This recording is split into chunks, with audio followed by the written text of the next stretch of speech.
Hello mga mare! Isishare ko nga lang sa inyo ang pag-unboxing namin ng printer na binili namin ni Dada. Ito nga palang mga laman sa loob.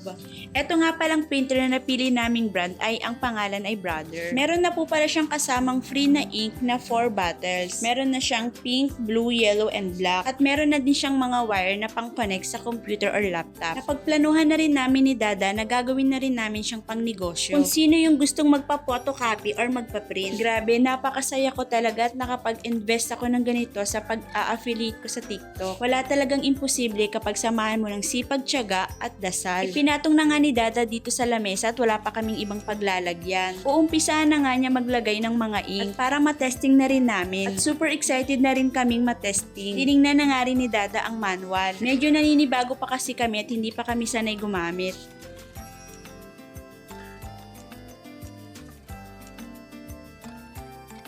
At eto, maglalagay na nga si Dada ng mga ink.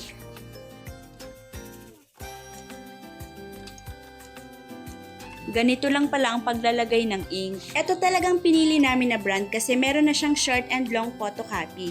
Ang iba kasi ay short or A4 lang. Ang advantage niya, kahit walang laptop o computer, pwede kang makapag-print gamit lang ang cellphone at pwedeng i-connect sa wifi para makapag-print. Grabe, mga high-tech na talaga ngayon.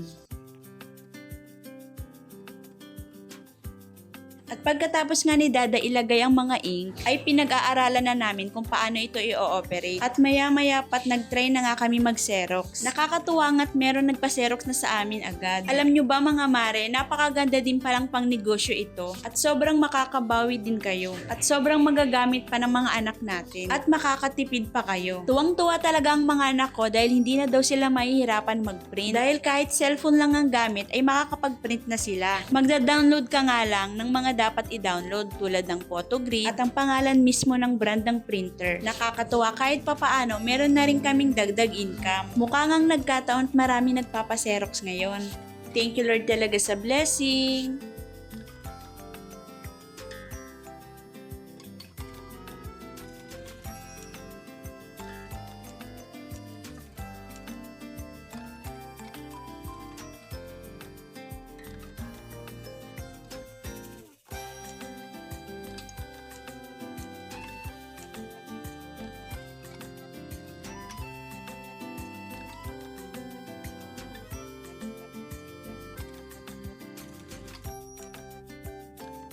Ganito pala ang tamang paglalagay ng bond paper. Ia-adjust mo lang siya ng konti.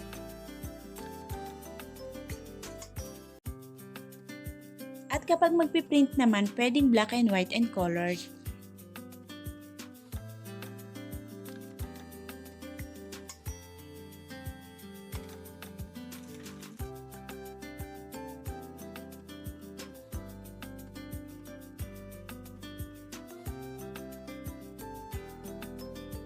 At yan lang muna mga mare. Thanks for watching. See you in the next video. Follow for more.